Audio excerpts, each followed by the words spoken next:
Assalamualaikum warahmatullahi wabarakatuh. Hari ini Bu Husnul akan mengajak kalian untuk belajar menganalisis kebahasaan teks laporan hasil observasi.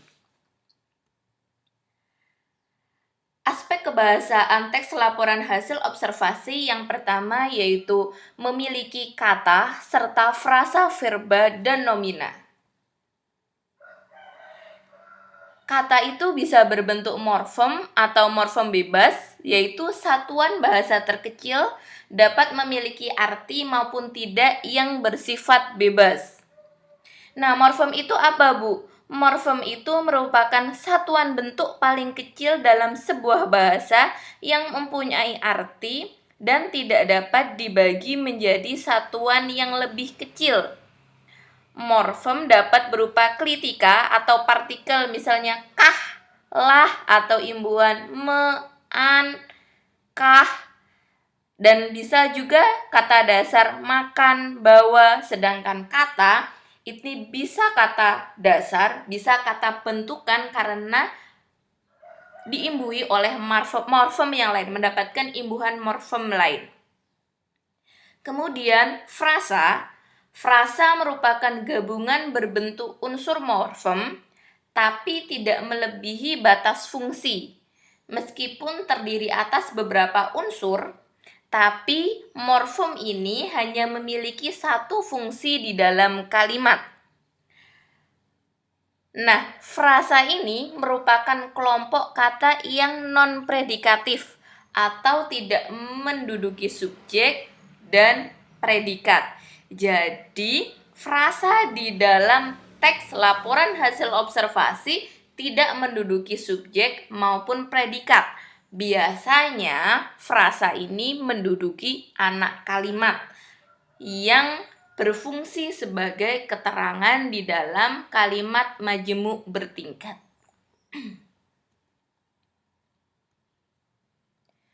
Nah, di dalam teks laporan hasil observasi, kata dan frasa yang sering digunakan berupa verba atau kata kerja dan nomina atau kata benda.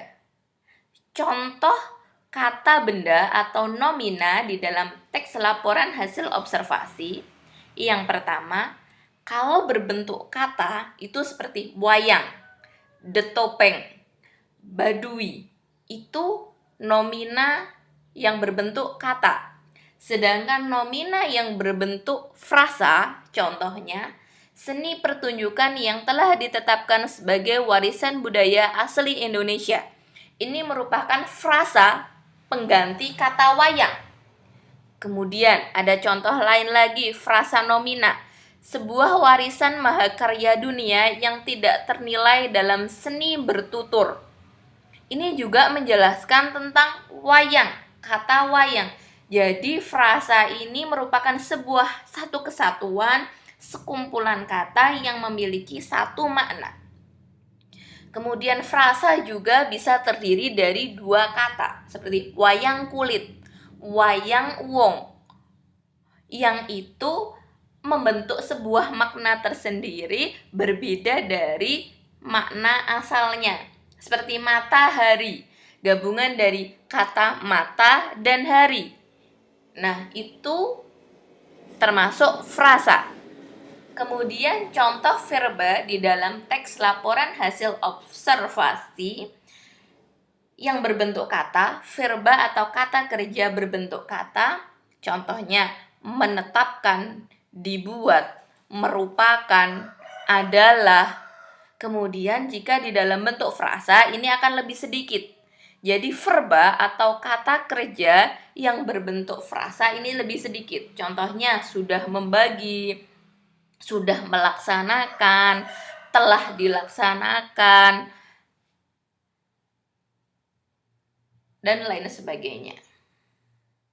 Ciri yang kedua, di dalam bahasa teks laporan hasil observasi terdapat afiksasi. Nah, di dalam kegiatan berbahasa, kata yang digunakan dapat berupa kata dasar atau kata bentukan.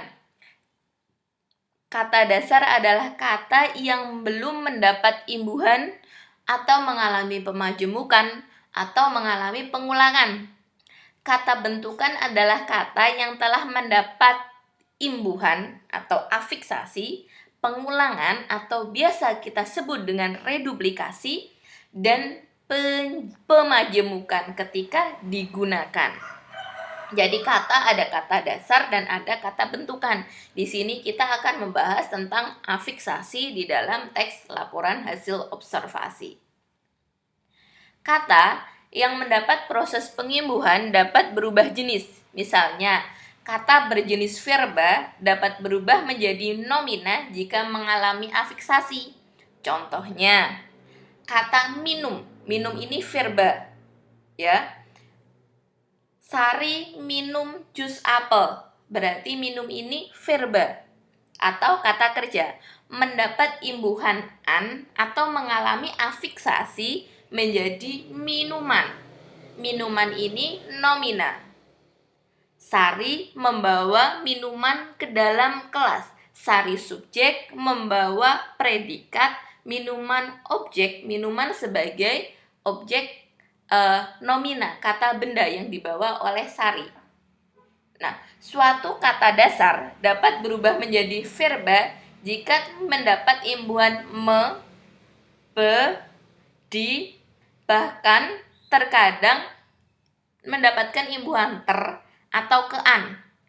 Sementara itu, kata dasar yang sama dapat berubah menjadi nomina jika diberi imbuhan pe, an, atau terkadang ke an. Nah, kalian bisa mencari contohnya, kita diskusikan nanti. Kemudian, ciri yang ketiga yaitu identik dengan kalimat deskripsi dan kalimat definisi. Ini yang paling khas di dalam teks laporan hasil observasi, seperti yang telah kalian baca, teks-teks yang telah kalian baca sebelum materi ini. Nah, ini contohnya. Kalimat deskripsi adalah kalimat yang menggunakan verba sebagai deskriptif atau untuk mendeskripsikan. Contohnya, wayang ini terbuat dari kulit kerbau yang ditatah dan diberi warna sesuai dengan kaidah pulasan wayang pendalangan. Diberi tangkai dari bahan tanduk kerbau bule yang diolah sedemikian rupa dengan nama campurit yang terdiri atas tuding dan gapit. Wayang topeng dimainkan oleh orang yang menggunakan topeng. Nah, ini contoh deskripsi, penggambaran.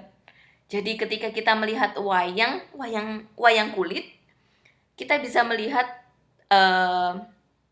deskripsi dari wayang itu. Wayang itu terbuat dari kulit kerbau dan lain sebagainya. Kemudian kalimat definisi adalah kalimat yang menggunakan verba definitif. Verba definitif itu apa sih? Adalah, merupakan. Nah, itu verba definitif. Contohnya, wayang adalah seni pertunjukan yang terdapat dalam teks laporan hasil observasi. Jadi definitif ini, kalimat definisi ini ditandai dengan kata adalah, merupakan. Contohnya ini. Kemudian, ciri bahasa yang ketiga yaitu terdapat kalimat simpleks dan kalimat kompleks.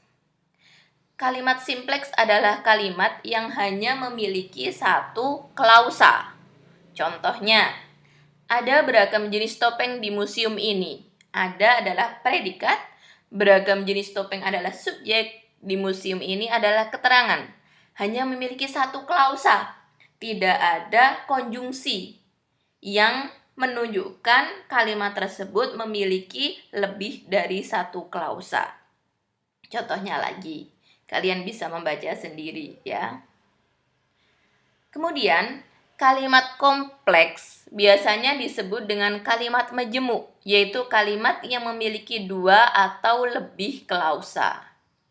Nah, kalimat majemuk ini dibagi menjadi dua. Kalian sudah belajar dari SMP mengenai kalimat majemuk ini. Bu Husnul ulang di sini lebih mendalam lagi karena kita akan membahas teks laporan hasil observasi. Kalimat majemuk dibagi menjadi dua. Yang pertama, kalimat majemuk setara. Yang kedua, kalimat majemuk bertingkat. Kalimat majemuk setara memiliki dua klausa yang setara dalam satu kalimat. biasanya ditandai dengan konjungsi koordinatif atau setara.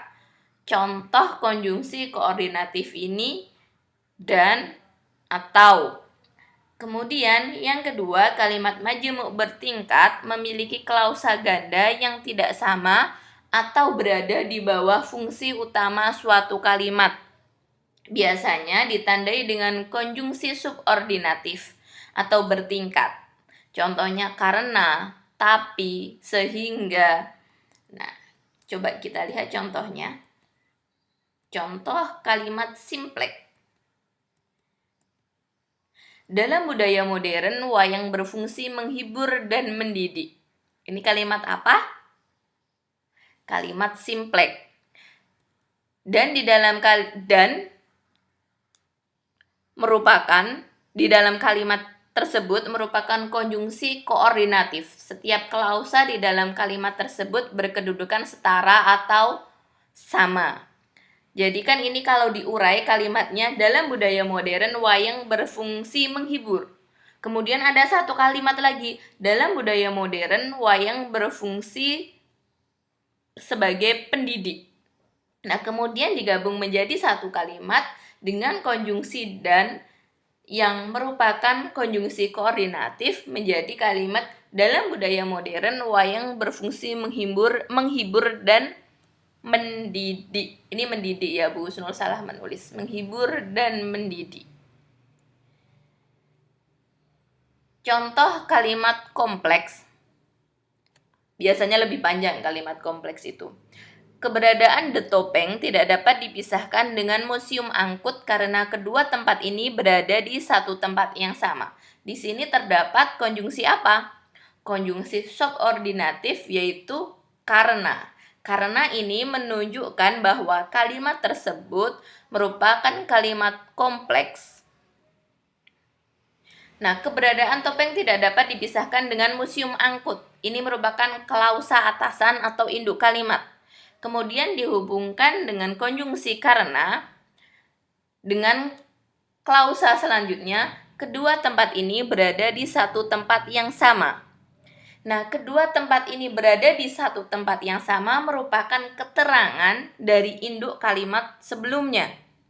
Tapi keterangan ini juga jika diurai ini memiliki kedudukan subjek, predikat, memiliki kedudukan fungsi-fungsi sendiri. Jika digabung menjadi klausa, maka ini klausa anak kalimat ini menjadi keterangan dari kalimat sebelumnya, dari induk kalimat sebelumnya. Sudah paham sampai di sini?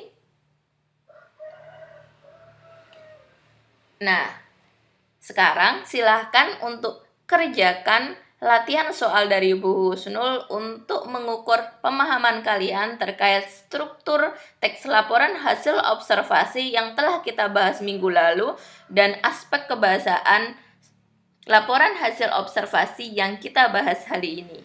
Selamat mengerjakan, terima kasih.